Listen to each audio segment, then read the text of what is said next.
Hello my friends, Virus here, and Nintendo is raising the price of Nintendo Switch products. I wasn't sure what this title was going to be, but you'll see what it is when it comes out. And you heard that right, not Nintendo Switch 2 products, Nintendo Switch products. I don't exactly know how many this affects, I just know it affects the consoles. I don't know if it affects the games yet. I think it probably will if I had to guess. Maybe not, I hope not. But Nintendo is raising the price of normal Nintendo Switches. I believe an OLED model right now will run you like $400, I think. And a base model Switch will run you about $340, which this is baffling everyone because, you know, the Switch 2 is out. You'd think that the Switch would see a price, you know, drop just so that like it sells more units by the end of its life. And it kind of sucks because I did want to replace my base model Switch just in case there was a game that like couldn't run on Switch 2 that I had to run on like a normal Switch. Because not all Switch games are going to be backwards compatible with the Switch 2. So I was going to upgrade to an OLED model just so I have like a better recording Switch, if that makes sense. But now obviously I can't do that because it's $400.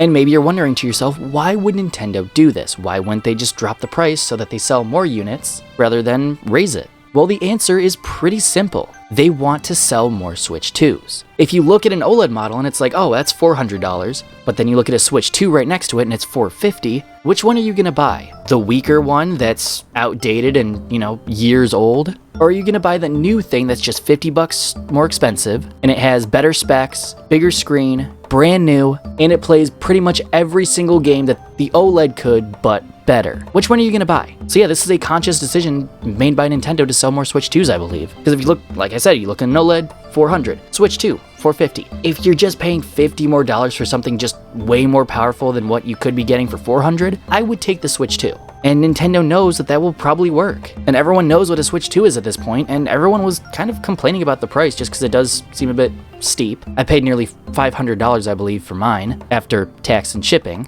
No, actually, I believe shipping was free. I think it was just tax that raised it up so much. And it just really makes the $450 more appealing. If you see something next to it that's just much worse for $400, you're gonna take the better deal with the Switch 2. Another reason they're doing this is, well, because of the tariffs. They raise the prices so that you can still buy Switches right here in, you know, this country, but because now they have to pay tariffs, they have to hike up the price. So really, in a way, it's just like an artificial way of making the Switch 2 look more appealing price-wise, just because they can't control the tariffs. But either way, this still kind of sucks because the Switch and Switch OLED are like, you know, 8, almost 9 years old, or like 8.5, and it just doesn't seem worth it if, like I said, you can just buy a Switch 2 for $50 more. And I know that Nintendo knows this, and who knows, maybe this will put so many more Switch 2s in people's hands, and maybe by the end of the year, we'll see 10 or 11 million units sold by the end of the year. I think that'd be pretty cool. So all in all, this is both good and bad. Good for the Switch 2 because it might artificially sell more Switch 2s,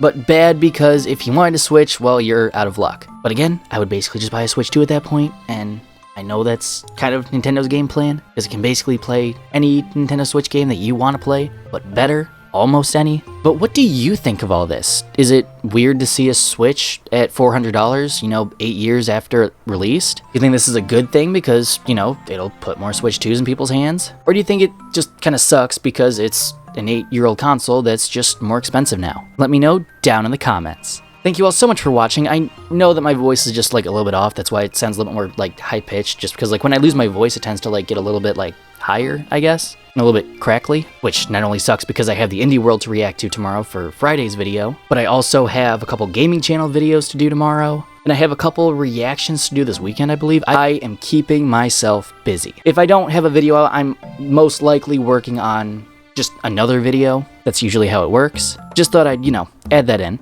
But thank you all for watching. If you enjoyed this video, be sure to leave a like and subscribe if you're new and hit that bell so you never miss any Virus content. And as always, I will see you in the next one. Virus out.